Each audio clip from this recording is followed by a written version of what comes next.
नमस्कार किसान भाइयों, मैं डॉक्टर अमित कुमार सिन्हा कृषि विज्ञान केंद्र धमतरी से। हमारे कृषि विज्ञान केंद्र में जैसा कि विदित है कि कृषि विज्ञान केंद्र का मुख्य उद्देश्य किसानों को कृषि संबंधी जानकारी देना होता है।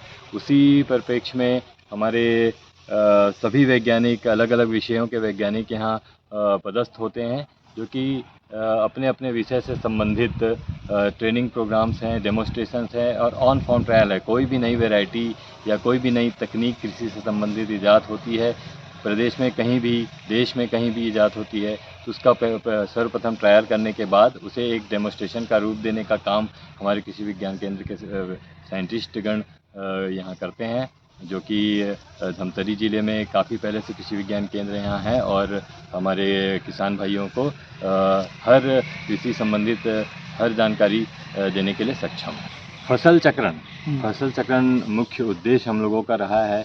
काफ़ी समय से फसल चक्रण के लिए हम लोग बार बार किसानों को प्रेरित कर रहे हैं, क्योंकि मिट्टी की जो दुर्दशा होती जा रही है एक ही फसल बार बार लेने से, उसको काटने के लिए फसल चक्र बहुत जरूरी है। इसलिए इस बार भी रबी में चना है, सरसों है, उड़द है, इस तरह की फसलें लगाने का हम लोग हमेशा, उसमें भी काफ़ी अच्छा लाभ होता है कि सिंघाड़ा, क्योंकि एक ऐसी फसल है जिसको डायरेक्ट हार्वेस्ट करने के बाद बेचा जा सकता है, तो इसमें लाभ होने की संभावना तो बहुत ज़्यादा रहती है। और इस पहले भी कुछ सालों में सिंघाड़ा, मखाना, कमलगट्टा ऐसे जली फसलें जो हैं, क्योंकि कई जगह हमारे यहाँ धमतरी में पाया गया कि साल भर पानी का भराव रहता है, तो वैसे जगह पे ये इस तरह की जली फसलों को भी प्रमोट करने के लिए हमारे कृषि विज्ञान केंद्र से समय समय पर प्रशिक्षण दिया जाता है। जैसे अदरक हल्दी भी आप जैसे यहाँ से ही कुछ दूरी में हमारे बोर्डा के आगे गांव है, वहाँ पे हमारे 2-3 यंग किसान हैं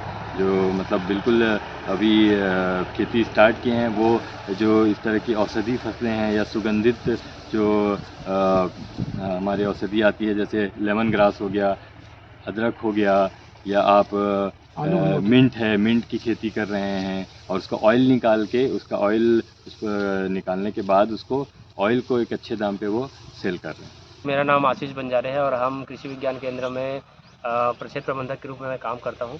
देखिए, ये जो वैरायटी लगे हुए हैं ये राइस के वैरायटी हैं जो हमारे इंदिरा गांधी यूनिवर्सिटी से निकले हुए हैं और सारे उन्नत किस्म हैं। इसमें से जैसे ये वैरायटी देख रहे हैं, अभी कटाई भी चल रहा है। इसमें लगभग 6-7 वैरायटी हम लोग लगाए हुए हैं, जैसे कि छत्तीसगढ़ धार 1919 हो गया, विक्रम टीसीआर हो गया, छत्तीसगढ़ देवभोग है, IGKV R1 है, दुबराज सिलेक्शन 1। तो ये सब कुछ वैरायटी हैं जिसमें हम लोग डेमो पर्पज़ से किसानों के लिए हम लोग लगाते हैं हर सीज़न में। तो ये अभी खरीफ सीज़न में हम लोग लगाए हुए हैं, इसमें जैसे कि ये छत्तीसगढ़ धान 1919 है, इसका पैदावार काफ़ी अच्छा है। विक्रम टीसीआर है, इसका पैदावार अच्छा है, इसको हम रबी सीज़न में भी लगाया जा सकता है इसको। ये जो जैसे हम लोग ये जो लगाए हुए हैं ये डेमो पर्पज़ के लिए है और ऐसे ही हम लोग बीज उत्पादन भी करते हैं। तो जो बीज उत्पादन होता है उसका जो बीज है वो बीज निगम जाता है, बीज निगम से सोसाइटी के पास जाता है, तो उसके माध्यम से किसान भाई ले सकते हैं और डायरेक्ट चाहें तो कृषि विज्ञान केंद्र से भी ले सकते हैं। बीज का जो रेट है वो तो मतलब गवर्नमेंट से, शासन से निर्धारित रहता है और प्रमाणित जो रेट लागू होता है वही मिलता है। तो जैसे कि मतलब 4,000 रुपये कुंटल के आसपास का बीज का रेट रहता है।